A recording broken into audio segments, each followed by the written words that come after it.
Boa noite, pessoal. Vamos dar a continuação à nossa terceira parte, né, da aula 1, tá? Sobre métodos resíduos ponderados aplicados a funções ordinárias, tá? E aí a gente finaliza hoje essa parte, e na semana que vem a gente já começa a parte de métodos resíduos ponderados aplicados a equações diferenciais.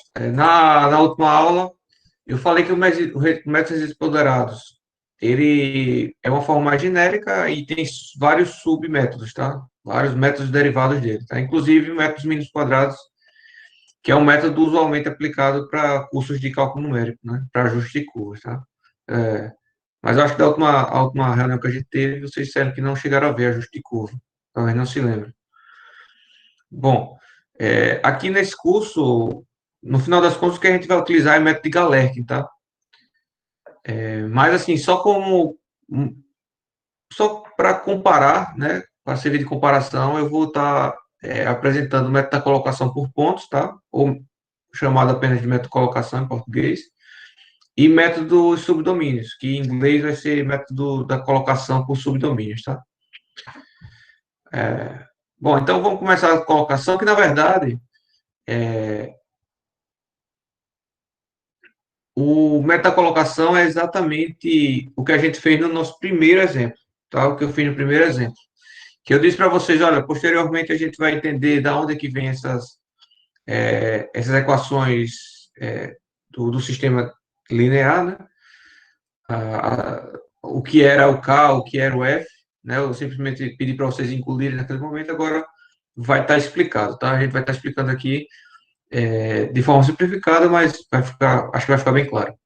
Veja, no caso do método da colocação, para qualquer um desses métodos, perdão, antes de começar, para qualquer um desses submétodos, o que diferencia é a forma, é a função peso que você escolhe, tá? É a função peso que você utiliza, né? Veja, a gente aqui no curso de elementos finitos não vai precisar nem estar escolhendo a função peso, nem estar escolhendo a função tentativa, tá? Essas funções já estão patronizadas para cada tipo de problema de engenharia, tá? Talvez, se vocês forem fazer um doutorado, um pós-doutorado, e forem desenvolver um método de elementos finitos para algum caso específico, para algum fenômeno físico específico, aí sim vocês vão ter que encontrar qual a melhor função peso, qual a melhor função tentativa. Tá? No caso aqui, para elementos finitos, o usual de utilizar é o método de Galerkin, tá? Que é o mais vantajoso para equações diferenciais. Eu vou explicar depois o método de Galerkin, mas ele não é tão vantajoso para funções ordinárias, tá? Porque você precisa conhecer a equação original, ou se não fazer uma integração numérica. Já nesse caso aqui do método da colocação, né, você, a partir de pontos de uma curva que você tem, por exemplo, de um experimento, né, você vai lá e rompe um corpo de prova e você obtém uma tabela de pontos, tá? Por um determinado tempo, você tem uma determinada tensão, por exemplo. E aí você tem uma função de aplicação de carga, tá? E aí você, com os pontos discretos, você consegue descrever como foi a curva, tá? Final. A gente vai ver agora primeiro o método da colocação por pontos, tá? E aí, o que varia para cada método é a função peso utilizada, tá? A função tentativa ainda continua sendo da escolha do usuário até então, mas se a gente vai utilizar o método da colocação por pontos, a nossa função peso, a nossa função peso se resume a essa função aqui, que é a função delta de Dirac, tá? Então, a função delta vezes x menos xl, tá? Em que xl é o ponto conhecido, tá? E você vai ter 1, 2, 3, 4, 5, 10 pontos conhecidos. Então, lá no nosso primeiro exemplo, a gente fez com 2 pontos conhecidos, com 3 e com 4, por exemplo, né? E aí, para cada ponto, você tinha o XL. Tá? Essa função específica, ela tem todo um estudo para ela, baseado nela, e você pode estar achando estranho que é esse delta, tá? Não importa para a gente agora. O que importa é vocês entenderem que ela tem as seguintes propriedades, tá? Quando x é diferente de xl, ela vai ser sempre zero, e quando x for igual a xl, ela tende ao infinito, tá? É uma função que tende ao infinito. Bom, então essa função é o seguinte: imagine que você tem o eixo, desculpa aí a falta de retilidade, tá? Vamos dizer que tá? Você tem o y aqui, você tem o x, tá? E aí o que acontece? Quando você tem um XL aqui, tá? Tem um XL. Quando x for igual a XL, esse valor vai tender ao infinito, tá? Aí eu vou simular aqui o infinito por duas linhas assim paralelas, tá? Infinito. E aí, fora do infinito, fora do ponto XL, ela é toda zero, é uma função toda zero, tá? Então ela se comporta dessa seguinte maneira. Não sei se ficou claro, pessoal, tá? Se não ficou, eu repito aqui. Tá? A função delta de Dirac. Então essa é a função, ela é zero em todos os outros pontos que não é XL e em XL ela é zero. Isso vai levar a uma situação, tá? Em que a integral em todo o comprimento, em todo o domínio, tá? De 0 a L, dessa situação, dessa função, multiplicado por uma outra qualquer, vai dar o valor da função que está multiplicando ela no ponto, tá? No ponto. Então, por exemplo, se eu tenho essa função delta e tenho outra função aqui, qualquer, tá, pessoal? Tem outra função aqui, g de x, que eu coloquei lá, né? G de x, tá? Tá? Nesse ponto XL, vamos supor que o valor aqui é 10, certo? O valor é 10. Então, integral de 0 até L, né? Em todo o domínio, né? Vamos supor que L é o limite aqui, tá? De g de x multiplicado pela função delta vai ser igual à função g no ponto XL. Ou seja, vai ser igual a 10. Beleza? Então, se a gente tem aquela situação lá, perceba que aí já vai ficando mais claro. Porque se a gente tem uma situação em que KLM, pelo método geral lá dos resíduos ponderados, né? KLM em todo o domínio da função peso, né? Multiplicado pela função tentativa, né? Pelo domínio. Então, a gente vê que, nesse caso, o K, né? KLM vai ficar igual à própria função tentativa, né? Para x igual a xl, né? E da mesma maneira, pessoal, aquela função lá, f de L, né? Lembrando que esse f e o k é do sistema linear, né? Que a gente sempre vai chegar, tá? Isso aqui é o k, a matriz K, né? E aí cada índice dessa matriz K a gente vai chamar de KLM, em que L é o índice da linha e M é o índice da coluna, né? E o F, na verdade, é um vetor coluna, né? Ou seja, só tem linhas, só varia com L, né? E aí, lá por definição do método de resíduos ponderados, que eu botei hoje a aula, a gente vai ter uma integral no domínio, né? De WL vezes a função real menos aquela função psi lá, tá? Do contorno, né? Que a gente utiliza geralmente o contorno. E aí, se isso é verdade, pessoal, se esse ΔL é a função de Dirac, tá? Em que a integral dela multiplicada por uma outra função qualquer é igual a outra função no XL, no ponto XL, então a função FL vai ser nada mais, nada menos do que φ menos psi para x igual a L, né? X igual a XL, perdão. Então, a gente volta para a situação lá da primeira aula. Então, vamos lá, vou voltar aqui para a primeira aula para a gente ver. Eu mandei vocês incluírem aquela informação, né? Aí eu disse aqui, ó, ajuste por função de pontos, foi como eu chamei lá, né? Inicialmente. Ó, KLM, faltou aqui o LM, né? É igual a N de M para x igual a XL, e o F, φ menos psi para x igual a XL. Beleza? Ou seja, aquele primeiro exemplo que a gente já fez foi um ajuste, foi utilizando métodos ponderados de colocação por pontos, tá? Um método de colocação por pontos, baseado no método de ponderados. Tá? Então, eu copiei aqui o exemplo 3 já inicialmente. Né? Não sei se vocês estão vendo aqui o meu matcad já, que às vezes dá um delayzinho. Tá? Mas eu deixei aqui ó, só a situação em que a gente tentou, o mesmo exemplo, a mesma coisa, né? Só para relembrar, tá? Eu deixei só aqui utilizando 3 pontos de controle, ou seja, é como se a gente conhecesse 3 pontos da curva. Tá? A curva original é aquela mesma que a gente vinha trabalhando, essa azul aqui, né? Dada por esse polinômio, tá bom? A função psi é aquela reta, né? Que atende ao contorno, tá? e a gente fez isso para garantir, né? E a função gestativa, a mesma função, tá? Vocês podem utilizar outra para treinar aí um pouco, tá? Para comparar e para entender melhor o procedimento.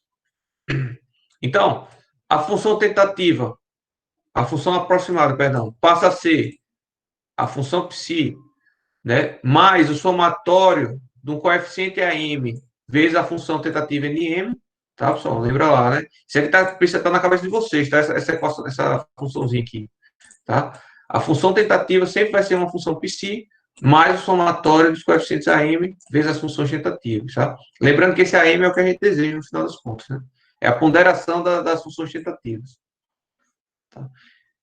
Lembrando ainda, só para deixar ficar bem claro, que isso aqui é a forma mais genérica. Esse psi pode ser zero, tá? E a gente, no final das contas, quando a gente for utilizar elementos finitos lá, esse psi vai ser zero, né? A gente vai desprezar isso daí. Tá? Mas essa é a forma mais genérica.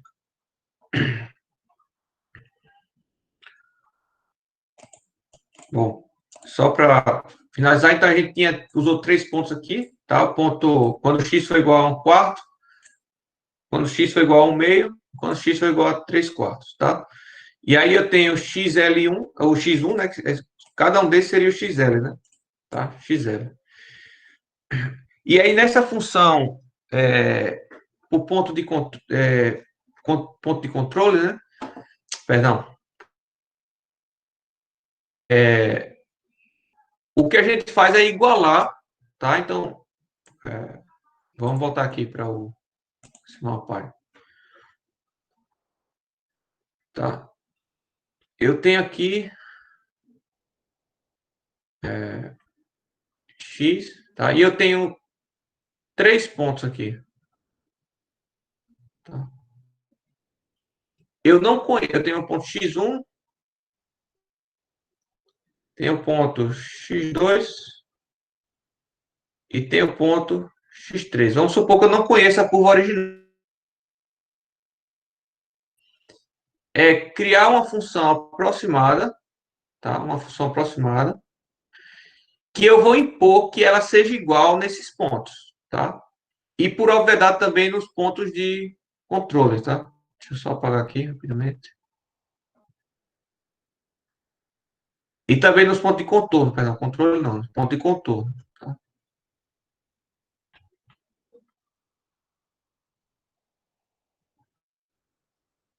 Então vamos supor que o contorno é aqui em L, tá? E aqui em 0. Aqui em 0. Então, aquela minha função psi me garante que eu vou ter os valores corretos em L, vamos dizer que seja aqui o ponto, em L e em 0, né? E os meus pontos x1, x2 e x3 eu vou forçar que a minha função, que a minha função passe exatamente por cima desses pontos, tá? Pode fazer a forma que for entre eles, mas quando chegar nesses pontos vai ser exatamente igual, tá? Beleza? Então o que eu faço é dizer o seguinte, ó, φ aproximado para x1 vai ser igual ao φ da função real, tá? Que eu já conheço, a partir do experimento, qualquer coisa do tipo. Φ no ponto x2 vai ser igual ao φ real, né, do que eu obtive lá do experimento. E o aproximado, no ponto x3 vai ser igual ao que eu obtive no experimento real. Beleza? Quando eu forço isso, tá? Quando eu forço isso, eu chego numa situação em que, ajustando a equação, né? Lembrando que esse φ aproximado é igual a isso daqui, né? Então, fazendo o ajuste, botando o psi para o lado de lá, botando o psi para esse lado aqui, então eu fico com a seguinte situação, né? A1, A2 e A3, vezes as funções tentativas, igual a φ menos psi. Esse seria o nosso F, e o nosso K seria exatamente isso daqui. Beleza, pessoal? Não sei se está indo rápido aí. Qualquer coisa vocês podem parar a qualquer momento. Tá tranquilo.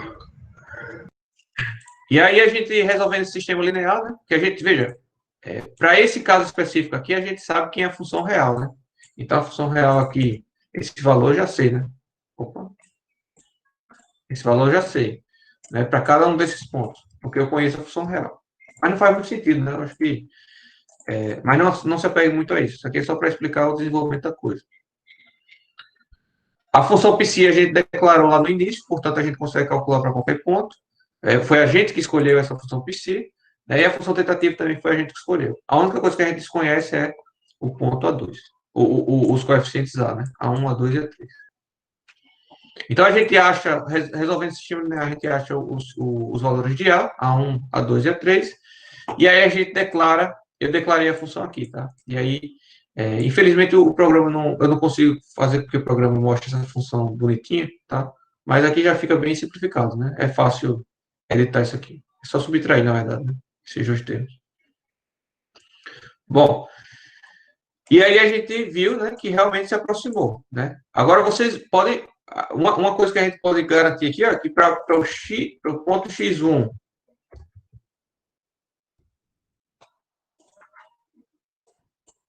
o ponto x2 e para o ponto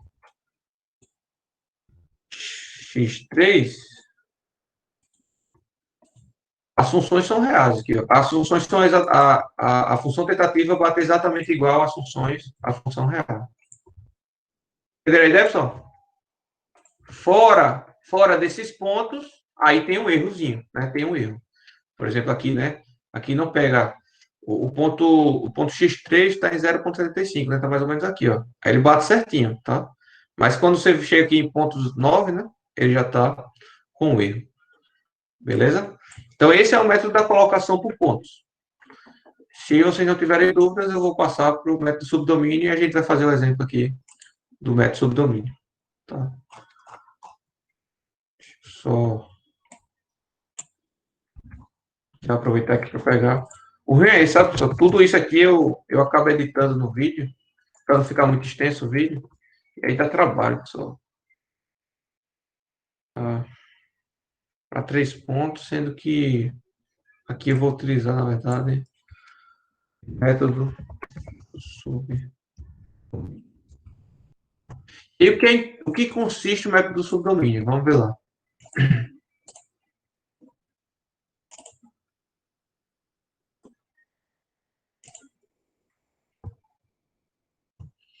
O método subdomínio é o seguinte, eu vou escolher uma função tal, que na verdade meu WL vai ser 1 para quando x estiver entre xl e xl mais 1, e vai ser 0 para os demais, tá?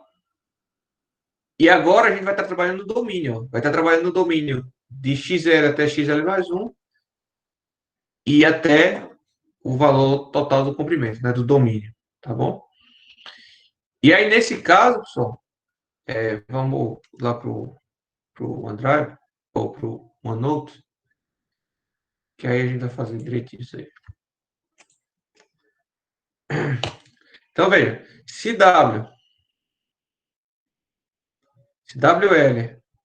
é igual a 1, para x entre xl xl mais 1 é 0 para o resto do domínio, né? Então, para x menor que xl e x maior que xl menos 1, mais 1, perdão. Então, o que é que significa? Eu tenho aqui uma função w, tá? E aí eu dividi o domínio L, eu dividi em 3 partes, vamos dizer, tá? Então, eu tenho aqui. Não, vamos fazer 4 partes, né? Porque aí eu tenho 3x, né? Que é o que eu estou fazendo. Isso. Então, eu tenho aqui o x1, tá? Só um minuto. Eu tenho aqui o x1, eu tenho aqui o x2, aqui o x2 e tenho aqui o x3. Não é isso? Então, veja que eu dividi o meu subdomínio em 1, 2, 3, 4, o meu domínio em 4 subdomínios, beleza? Então, Por exemplo, se eu estou trabalhando com W1, tá? Se eu quero saber o W1 em preto aqui, então quer dizer, ó, que o meu subdomínio vai ser minha função W1 vai ser uma constante aqui, de W1 até W2 igual a 1, e no resto do domínio vai ser toda zero, tá? Deixa eu mudar a cor aqui.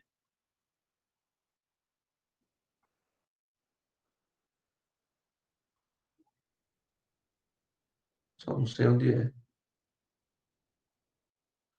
Pronto. O meu W2, tá? No meu W2, eu vou ter que vai ser tudo zero até chegar no meu XL, até XL mais um, certo? Que vai ser igual a 1. E o resto vai ser tudo zero. E no meu W3 vai ser zero até chegar no W3, vai ser 1 até X3 mais um, certo? Não sei se deu para entender a ideia. E aí, nesse sentido, o que é que vai acontecer? Integral. Não, deu erro aqui.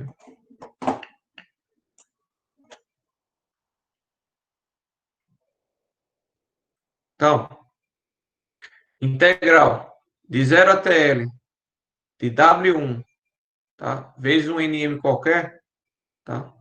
Em dx, tá? Vai ser igual ao quê? Vai ser integral de 0 até x1 de W1 vezes NM, mais integral de x1 até x2 de W1 vezes NM, mais integral de x2 até x3 de W1 NM. Beleza? Faltou os Ds aqui, né? Depois, mas vocês entenderam a ideia. Como W1 é zero, de 0 até x1, isso daqui vai a zero. Como x1, entre x1 e x2, W1 é igual a 1, isso daqui vai ficar integral de x1 até x2 de NM, tá? 1 vezes NM. E como de x2 até x3, tá? W1 é igual a zero, isso aqui vai a zero. Então, no final das contas, integral de 0 até L de W1 vezes NM dx vai ser igual a integral de x1 até x2 de xl até xl mais 1, ou seja, se eu estou fazendo de forma mais genérica, né? Integral do domínio de WL vezes NM dx vai ser igual à integral de xl até xl mais 1 de NM. Tá? Isso aqui vai ser o meu KLM, né, pessoal? Tá? Lá do meu sistema linear. Beleza? Já o meu Fzinho L, que seria integral de WL vezes φ menos πc, né, dx, seguindo o mesmo raciocínio, vai ser integral de xl até xl mais 1 de φ menos πc. Beleza? Então, veja, se teve dúvida até aí, vocês falam, tá, pessoal? Eu vou continuando por aqui. Então, percebam, a vantagem do método de colocação por pontos sobre esse método é porque eu não preciso fazer integral. Voltando aqui, perdão. Só um minuto. É que eu não preciso fazer integral do método lá de colocação por pontos da função real. Tá? Eu não preciso, vou repetir, eu não preciso fazer integral da função real. Porque para fazer a integral da função real, eu preciso conhecer a função real. Tá? Ou utilizar integração numérica, né? Em que a gente considera que um trapézio, né? É uma função linear, que é uma simplificação. Se você tiver poucos pontos, vai dar ruim. Mas se você tiver mais pontos, vai dar melhor. Beleza? Nesse caso aqui, para resolver o problema, a gente teria que ter o fazer uma integraçãozinha numérica, tá? Se a gente não conhecesse a função real. Não sei se ficou claro essa ideia aí, né? Porém, esse método aqui tende a convergir um pouco mais rápido, tá? De forma mais geral, assim. Na maioria dos casos, ele tende a convergir mais rápido o método subdomínio, tá? Essa é a vantagem dele. Então, vamos fazer logo o exercício dele, já que eu estou gravando de uma tacada só, né? 8 horas. Beleza, teria meia hora, né? Vamos lá. Então, eu vou chamar aqui, ó, eu chamei Φ3, né, aqui em cima. Vou chamar Φ pontos. Vou chamar Φ pontos.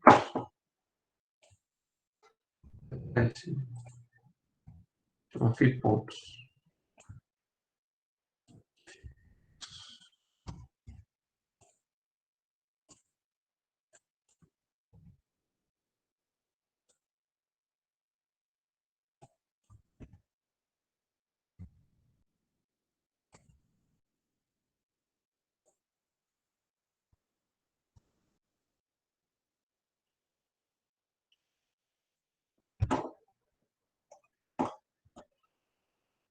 Bom, usando os mesmos pontos, tá? E agora eu vou utilizar o método subdomínio.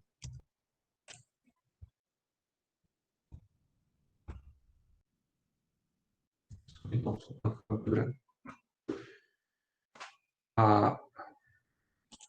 tá. Agora o meu K LM, tá? Só para ficar aqui mais bonitinho, vai ser integral, né? De XL, XL mais 1. E NM, né? Porque o W vai ser 1 nesse caso aí. NM, DX. Tá? Então vamos lá. Botar em prática isso daí. Então, o que vai ser a minha matriz K?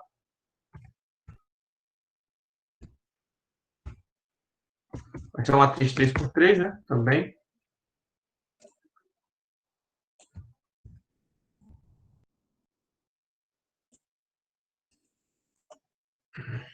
Só um minuto.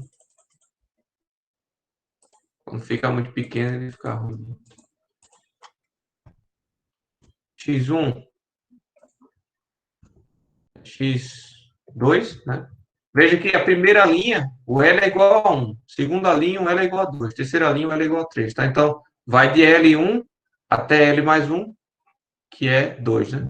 E aqui o M, como está a primeira coluna, é 1. Tá? Então, aqui, vou copiar.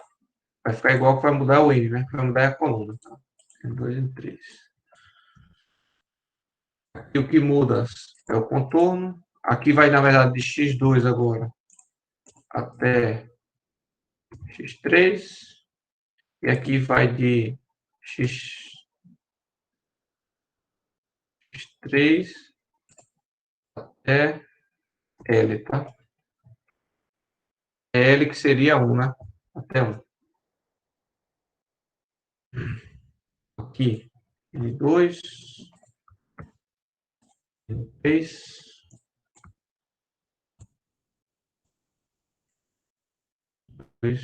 N3. Aí o nosso... Ah, faltou o X, né? Agora tem que botar X em tudo. Aí foi lá.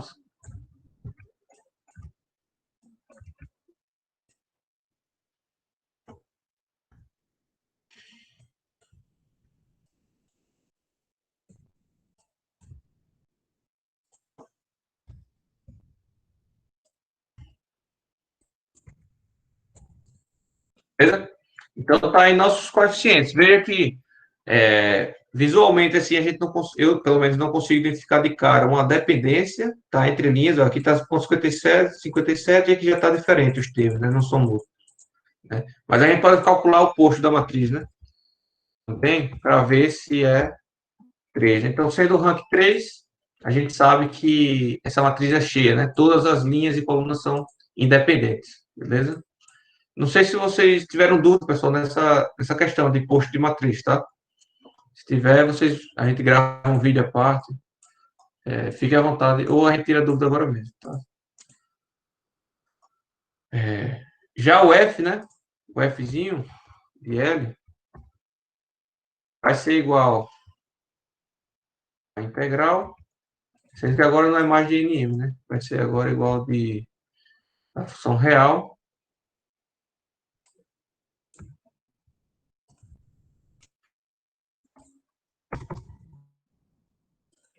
menos a função psi, né? Como eu conheço a função, eu não vou precisar fazer integração numérica, né? Assim eu já me viro, beleza? Então, só vou montar aqui o vetor coluna.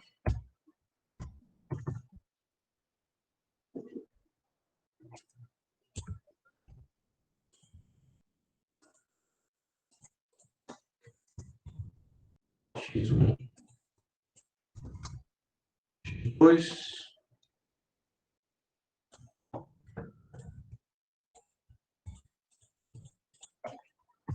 X2,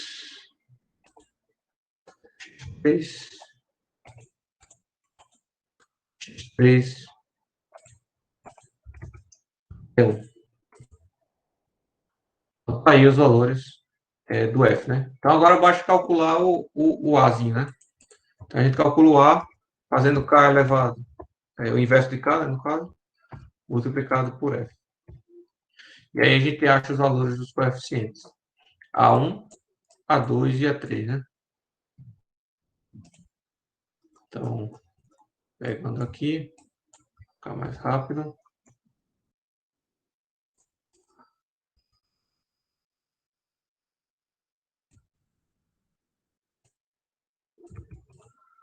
Então, minha função aproximada, deixa eu botar aqui no float. A minha função aproximada, veja que dá um pouco diferente da minha função.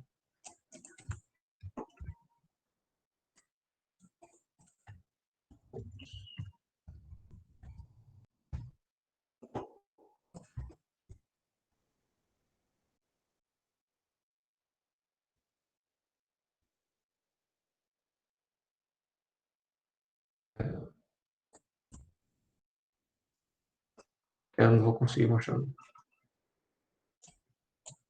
Então, aqui está a infração, né? Deixa eu só fazer uma coisa aqui.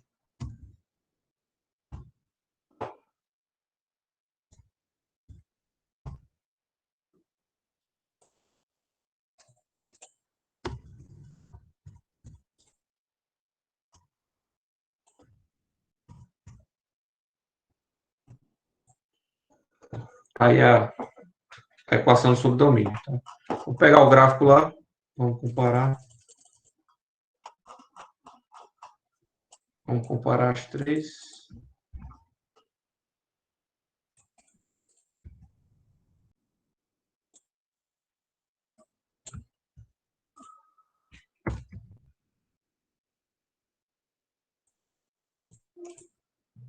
Só vão dando a da graça aí. Porque às vezes eu desconecto aqui e não sei, né? Bom, você vê aí que é uma aproximação diferente, né? Aqui está mais próximo pelo final, mas aqui no começo está ruim, né? Não é isso? Beleza? Vamos ver então quem é que tem o coeficiente de determinação melhor. Vou copiar isso aqui para baixo.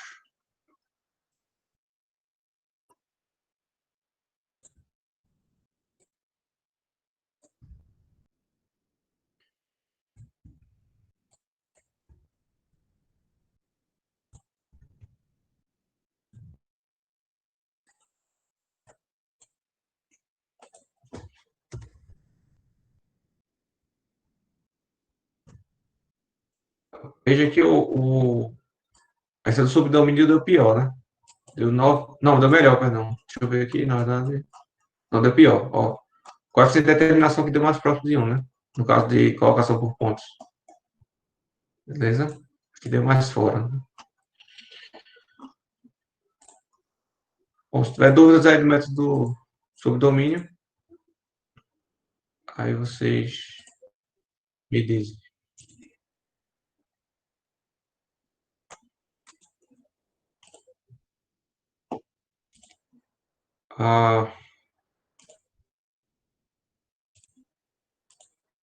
Vamos continuar então.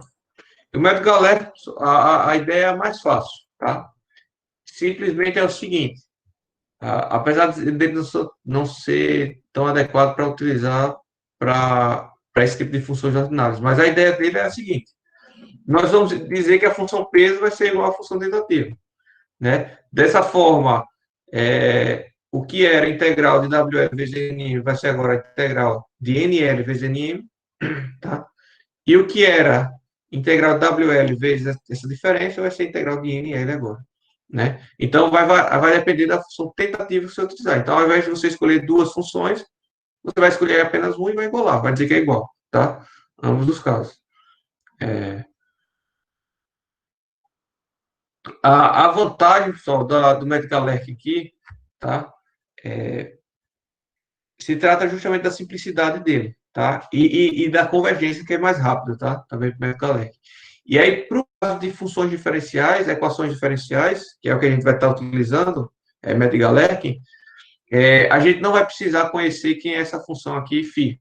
E aí fica mais fácil para integrar tudo, tá? Então, vamos fazer aqui o exemplo com o Medcalec e a gente acaba a aula por hoje, tá? Então, deixa eu fazer o seguinte.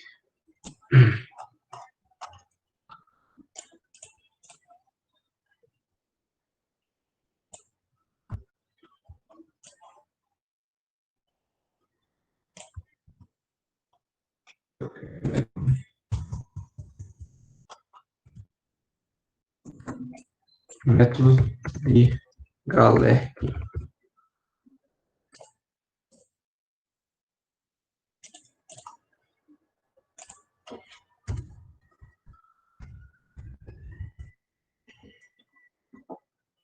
E a mesma ideia, aqui no método Galerk eu não preciso de pontos nenhum, pessoal, tá? O que eu preciso é de funções tentativas, né? A quantidade de funções tentativas. Né? Eu preciso de W1, que vai ser igual a N1 de X. Tá? Se dizer que W2 de X vai ser igual a N2 de X, e W3 de X vai ser igual a N3 de X. Tá? E aí eu não preciso disso. Na verdade, eu vou utilizar aqui de 0 até 1, para todos os casos. Aqui, W1. Tá?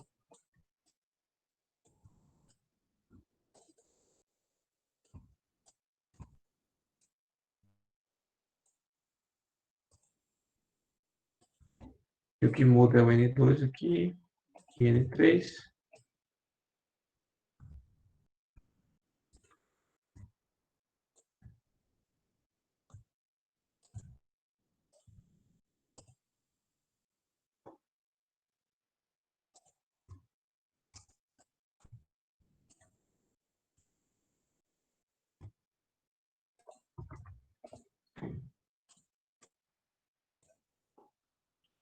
Então, já calculou, tá? Porque já que eu conheço a função, as funções peso, né, agora, e a N, que aí são iguais, no final das contas, né? Eu poderia já colocar aqui direto, N1, né? Mas para não confundir, eu fiz assim, tá? Acho que assim fica mais claro. Visualizar. E aqui,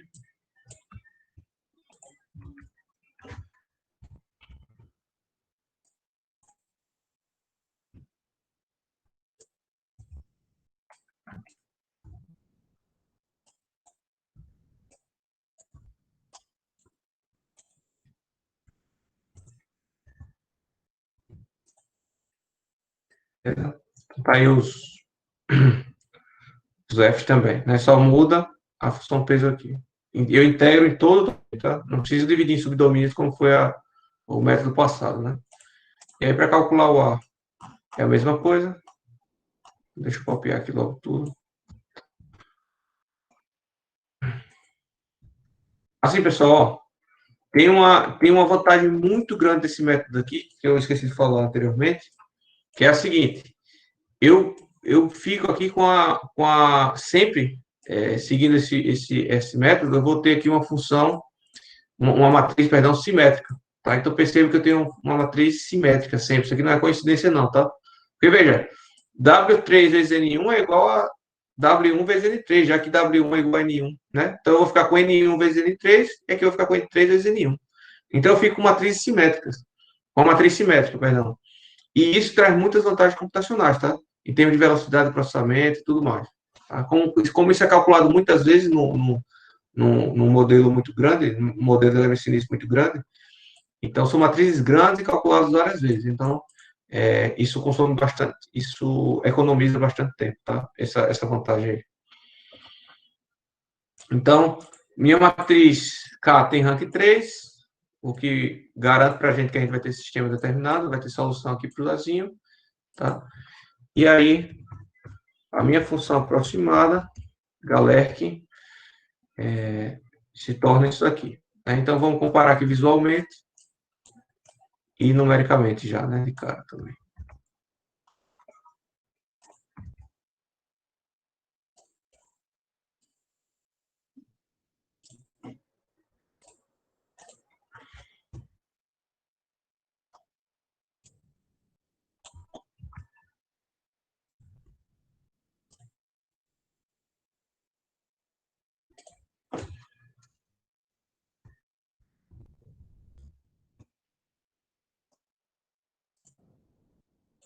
Então, veja que foi melhor do que a do subdomínio, né?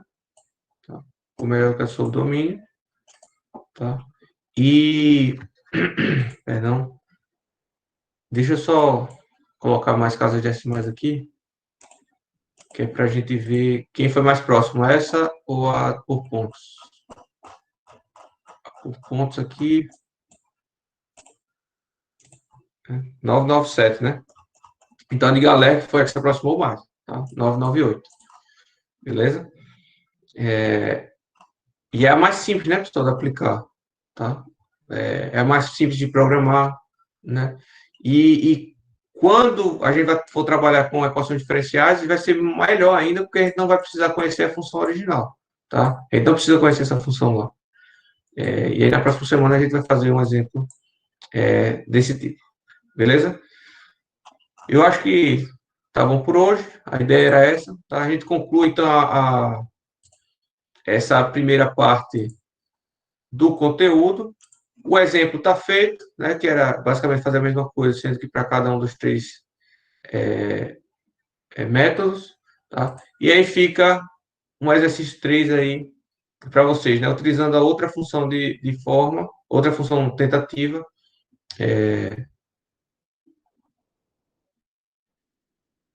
encontrar, né, verificar qual se aproxima mais, tá? Utilizar os três métodos e ver qual se aproxima melhor, né? Com qual converge mais rápido. Beleza? Então, só como considerações finais também, a gente tem que é possível aproximar a funções tentativas, tá? Que, a princípio, pelo menos eu, né, quando eu estudei da primeira vez, não imaginava ser possível uma coisa dessa, né? Chutando funções, a gente chega na função aproximada, tá? A função tentativa tem que respeitar, tá, a completude para esses casos aqui, tá? Ou seja, a depender da função de contorno utilizada, tá? Quanto maior o m, ou seja, quanto mais próximo o m está do infinito, né? Melhor aproximada é a função, né? E para ajuste de curva de pontos experimentais, é muito interessante, principalmente o de pontos controles e o subdomínio, tá? E apesar de ele não ser o nosso objetivo final, vocês já entenderam o conceito do método ponderados que vai ser aplicado, então, agora para equações diferenciais. E cada vez mais a gente vai estar próximo do nosso objetivo, que é o método dos elementos finitos, beleza? Então, tudo certo, acho que concluí o objetivo de hoje. Tá? Vou colocar o material lá no portal, ainda amanhã, tá? Amanhã eu boto o material no portal, e aí fica marcada já desde já a nossa reunião da semana que vem para segunda-feira, às 7 horas.